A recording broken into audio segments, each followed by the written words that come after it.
always wanted to do this. I've always kind of wanted to open up. I feel like it's really fucking weird for me to talk to a camera, because where I thrive and like to be is actually talking to a human and then working through their emotions, or my emotions, or ideas, whatever it is.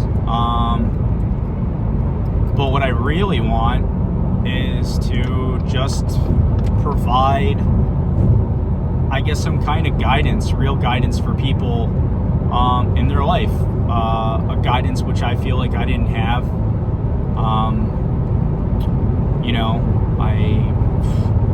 It's kind of wild. I'm fucking sitting here just like racing through my thoughts. I'll give you, I guess, a little bit about me. Like, I'm really lucky. I grew up with both my parents in the same household. It was absolutely chaotic. They nonstop fought. I was the person constantly in the middle. I was the one who pretty much was always trying to keep things together, manage all the different personalities in the house, be my little brother's father at the same time, because my dad was working 80 hours a week and every other weekend when we were growing up, and it was just a lot. But I also didn't really have a father, is what I figured out. So, like, part of that, what I mean is, like, my dad is not really a good person. He is his own being, and he's just got a lot of trauma from childhood that he's never really dealt with and doesn't know how to, because it would be too obstructive to his ego. But he did teach me a lot of things. Like, he gave me a lot of valuable morals and values in my life, and it's funny because it was all things that, like, he was saying but not really acting on. And I think this life is so beautiful. I'm so fortunate. I have worked hard since I'm a little kid, and it's paid dividends off in everything I've done. And my biggest thing is just that I think people feel really lonely in a world that they shouldn't, because it's so beautiful here. I mean, there's so many people. I'm fortunate to have so many connections with so many different friends and people and areas of life, and just touch on other people's lives. I don't know. It's really fucking weird to talk to the camera right now. I feel like an egomaniac, and I don't mean it to be like that. And it's fucking odd, man. It's really, it's giving me the heebie-jeebies. But like I said, it's something I've always wanted to do. I don't know. Do I edit this? Do I just put the whole thing up? Do I never put this? There's no one to ever fucking see this. I don't know. So I'm currently driving to a bachelor party for one of my buds, and it's something, I don't know. I think about this all the time, especially when I'm driving, and I just want to help. There are just so many things that I feel like I wasn't taught as a kid that I think most people aren't taught as kids, and I'm realizing that more now the more I talk to people. Just like financial, capabilities, fucking changing a tire, just little things, what APR means, what it means to take a loan out, what college provides you, like, just so many different things and avenues in life that I might have taken the wrong turn just now, because I'm talking to you, or me, or the camera, or whatever the fuck it is. Let me see. No, I think I'm all right. Did I fuck up? Nah, I made it. All right. So,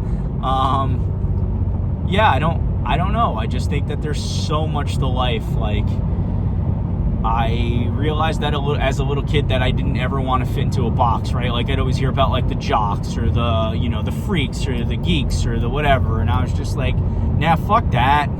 Be a part of all of it, man. Enjoy it. So I played a little bit of sports. I watched animes. I talked to girls. I did all the different things so that I could always relate to people.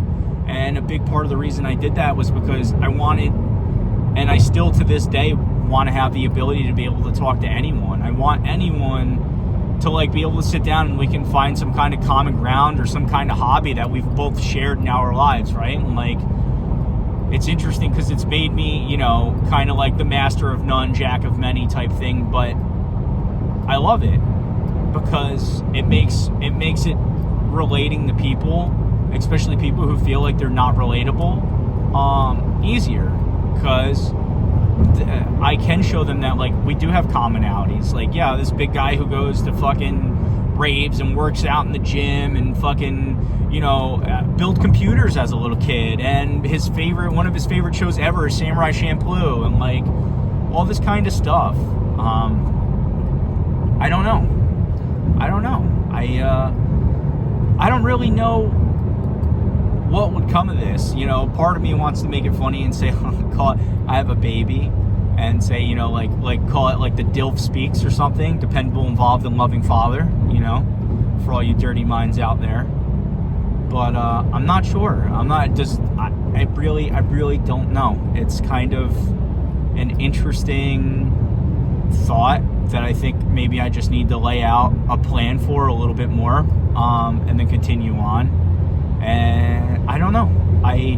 But generally I like helping people through their problems or whatever it is, right? So a conversation, like, I'd rather anyone reach out to me and just be like, hey man, this is what's going on in my life, like, what do you think? And in my 20s, that would have meant, you know, hey, you're being a fuckhead, stop doing that, or just, you know, kind of ripping off the Band-Aid too hard with like skin.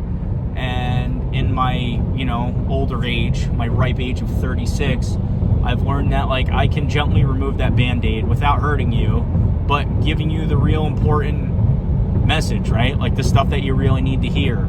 And it's kind of what big gift I feel like I've been given in my life. And my mentor and friend calls me the soothsayer, and he's much older than me. He's 60, and he's just a great man who I really admire and look up to in a lot of ways. And yeah, I don't know. I think it's important. I think it's important to have a friend in this world. I think it's important to put yourself out there. I think it's important to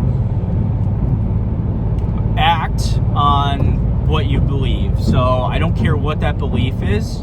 If you really believe it, then I think you should act on it. And what I mean by that is, like, phony or altruism is one of the worst things, in my opinion, that anyone can do. Like, we don't need more phoniness. We need more people who are genuine in what they say, right? So, like, I'm trying to, like, I think there are a lot of people. Let's give this example. I think there are a lot of people who always talk about, like, oh, helping one another, blah blah blah, or like donating, or you know, whatever it is. And I'm like, okay, well, what have you done to actually help someone who's less fortunate than you?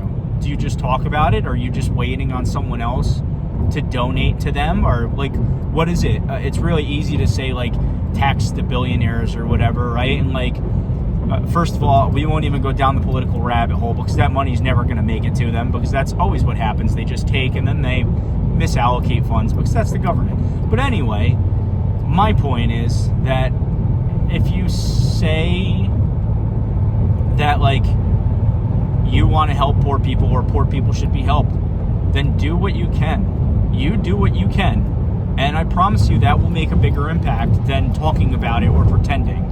Because to me, your words are fickle, right? It's really easy to sit here and be like, oh man, like, you know, that soup kitchen down the block, like, they never do anything right, but you don't show up and help or try to think of an idea how to make it better, right? Like, you've actually not added to it, and you need to. And I don't care what this is, whether I agree with your point of view on it or not. Like, there are a lot of things in this world where I don't agree with someone's values or beliefs, but when I can tell that they truly believe it, and in their heart and soul they will act on it, I still believe in them. I support them, because it's not just talk. I think this makes sense. I'm not sure, but in my head it makes sense. And yeah, just, if you're gonna say it, just be about it, right? It's really, just talk is cheap. That's the way of the world. The harder you work, the luckier you get.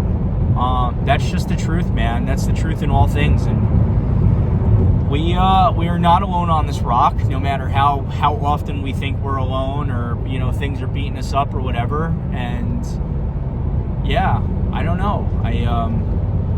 I think just a really cool little story, actually. When I was in Thailand last year, I was talking to this man, and I had avoided them all week because they were making suits for people, right? And I didn't want to talk to a salesman, essentially. Like, I didn't want to go down the rabbit hole and have them try to talk me into something that I really didn't need, which I'm sure you can relate to in some capacity.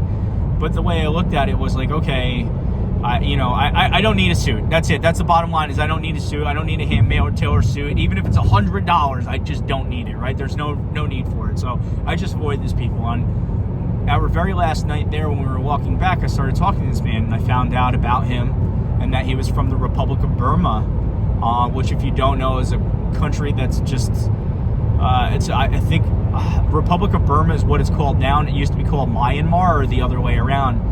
But it's just been tumultuous for a long time. And he was telling me about how his family's back home. He came to Thailand so that he could start this business. And basically he pays for his family to live back at home because it's so much more impoverished there in his country. And like, just talking to him was really beautiful. And we were talking about helping people, and this came up. And he told me a story that I thought was really beautiful and impactful, and something I've thought about a lot, because I spent a lot of time thinking about how I could help many people. And sometimes that's not the answer, right? Or a possibility, but you can help who you can help, right? And the story was something along the lines of this philosopher and his friend were walking along the river. And as they were walking along the river, thousands of fish all of a sudden just started to flop up. And they landed on the gravel and the rocks that are right beside their feet. And the man picked up one of the fish, the philosopher picked up one of the fish, and he threw it back in the water, and he started to walk away. And the guy said, well, what are you going to do? There's hundreds of fish still out here. You only threw one back in. And he's like, I did what I could. And it was basically along the lines of like, you can't help everyone, but that one person that you did help was a start to something else, right? Like, that could have been the rest of their lives and you don't even know it, and who knows what could have happened from that, right? So I definitely butchered that story a little bit, but I think you get the epitome of what I'm saying. And yeah, I like to think about that a lot. I'm going to ponder that some more now. Yeah, I have no idea if anyone will ever even see this. Maybe you will, maybe you won't. If you do, I hope you got something out of it. And even more than that, I hope you have like a really wonderful day. This is happening on a Thursday, and it's a weekend for me, so I hope you're having a really good weekend. If you see this, it happens to be a weekend. If anyone ever sees this, who the fuck knows? But I love you. Have a great day, all right? Bye.